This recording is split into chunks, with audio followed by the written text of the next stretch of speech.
Welcome back to the channel. We're going to go over the FoXbody.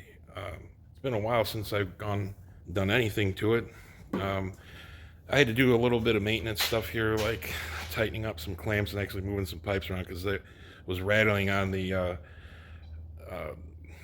the rear torque box reinforcement setup I have.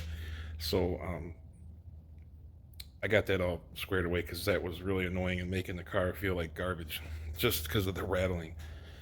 So we have is a stock short block, except for the cam, but it is the original rods, crank, pistons, and block, along with the F303 Ford cam, 1.7 roller rockers. You got this V3 SI. It's got a little bit of belt slip. I'm going to switch this belt, but it should be around 12, 13 pounds, but right now it's pretty much at 10 because when it gets at a higher RPMs, it kind of slips a little bit. AFR 165 heads, the Renegades, the Holley intake, 70 millimeter throttle body, Anderson power pipe, the MSD. I'm only using this for the spark part of it. I'm not, as far as like the capacitor part of it, I'm not using it at all as for timing it because I have the Pimp XS ECM. A 3G upgrade for the alternator. We got the electric fans. These work perfectly fine so far. I deleted the EGR. It does have this proportioning valve over there where you can turn it because I added a rear Cobra disc brakes on this thing. I just have BBK shorty headers that hooks up basically to the stock exhaust, but I have an off-road H-pipe connected to that. It goes to Flowmaster dual exhaust out the back. This thing right here is a gasket saver. It doesn't look like much, and someone would say, well, you don't want to have a breather on it, but it doesn't. It's not open at all times. It's got a one-way check valve in there, so it will let air blow out, but it won't suck air in. That has saved me from blowing out the rear gasket on the intake now, because the last time it did that to me, I had to pull the intake off and fix that. The inside is mainly unchanged, and if you did a quick glance, you might not notice, but I do have this 5.0 resto. It's digitally controlled, so there's no speedometer cable. It's got some of its own sensors for the gauges, and it looks stock. But now you have a digital odometer, and there's some other features in there you can click through, like I think 0 to 60 and stuff like that. But the speedometer calibration is super easy too. So, and the tach goes up to 8 instead of 7. And then you have a 160 speedo. Here I got my AFR, boost gauge, and fuel pressure gauge. Fuel pressure gauge reads all the way up, but as soon as you turn the key on, it will go down. But it stops. It holds wherever it was last at when the power shut off. There is the ECM. I just have to mount it into the wall there. I just had it out until I had everything squared away. I'm pretty happy with most things, and I do have the cable that I can have in the glove box to hook a laptop up to at any time, so I don't have to dig into it anymore. And then we have this Hurst like classic shifter, which is connected to a TKX transmission with a 287 first gear. Also from 5.0 resto, I did get this R134 AC setup. So it came with the compressor, new accumulator in the back, the condenser up front, pretty much everything you needed to convert it over. The hose that's wrapped around the intake there too, because I had to have AC in it. So it's just something that I suggest you do if you're gonna keep the car kind of like, stockish, dry convenience. This right here is a must-have for this supercharger. the normal way you tighten this belt is there's a big bolt there. There's three of them. There's another one there, and that thing slides up and down for the tension, and it is hard as hell. The only way you can tighten it normally without that piece is a 1/2-inch square drive in a hole, and you can just hold it tight while you tighten one of those bolts, and hopefully it doesn't move. At this point, now you just loosen the bolts and then tighten this down until the belt's tight, and then tighten all your bolts up, and you won't lose your, you don't have to have muscle tension on it holding it. These are just regular tinted headlights. I will just say I think it looks a lot better than the standard lights, but they suck. You can't see at night. You can barely see, and let's just leave it at that. I can see enough to go where I'm going, but it's not really the greatest. These are the 5.0 Resto Cobra wheels. They were a pretty good price. So fronts are 17. It's a staggered setup. I got the back 275/40s and the front is 255/40, I believe. And then just to kind of match the front, I went with some shaded taillight setup. I don't know if I'm 100% on with it, but it's okay. But I do have all LED lights in it, so they're pretty bright. So someone can actually see me stopping, that's for sure. This is also, I say 5.0 Resto, but it's also LMR. I don't know, I think they're tied together.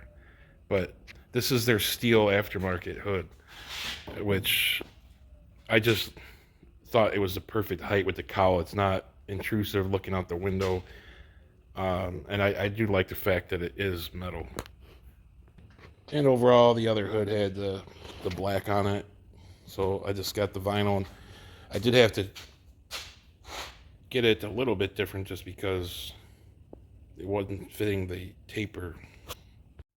So here's the rear brakes, the torque box reinforcements, and it ties the side to side together. Rear sway bar. There's the Motorcraft drive shaft, Stifler's safety loop with the TKO transmission. Also, the heavy-duty front sway bar and the Motorcraft B springs. And there is your 3G alternator that is mounted down low. And I added a forward front chin spoiler. It's been running pretty good.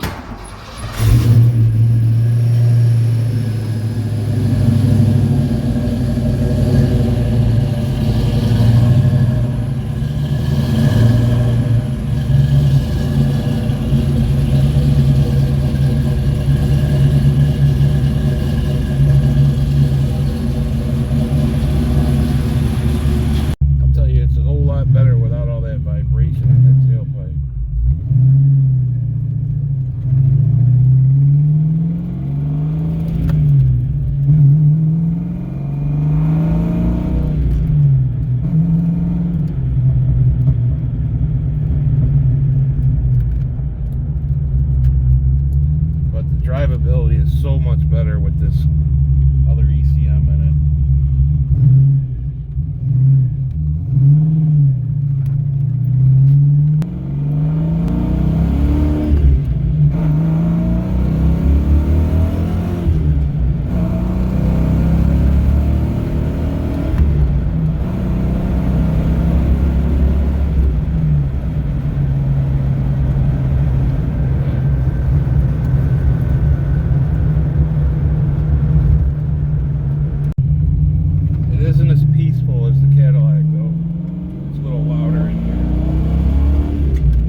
like the rear tailpipe was hitting the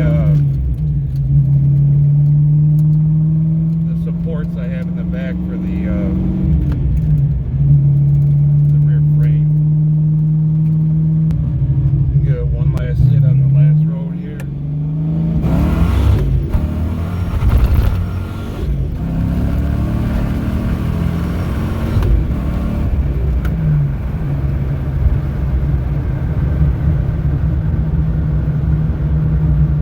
For a 33-year-old car, it ain't bad.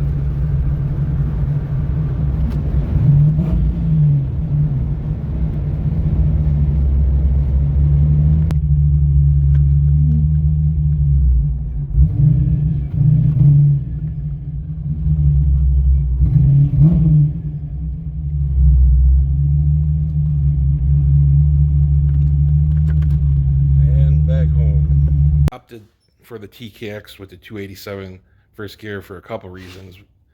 One is the Z06. The Z06 had such long gears that I got used to that, and with this thing with the stock transmission with the 330 something, it felt like a tractor and I could not stand it.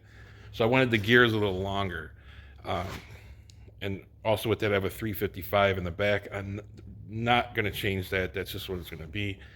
I'm pretty happy with that. It has plenty of power for what it is, and to change anything out, the gears out for anything, I'm not really taking this to the drag strip. I ran a draggy on it. It runs 12 something spinning, so I would assume if this thing was completely hooked up or whatever, it would probably run high 11s. But now on the expressway, I've had a few people mess with this car, and this thing just takes off. It's pretty good on the top end. I think it has to do with power to weight ratio. If I had to guess, I'm somewhere in the 400s to the tire, so that's just where I'm going to leave it. 425, 450 maybe. That's what I think.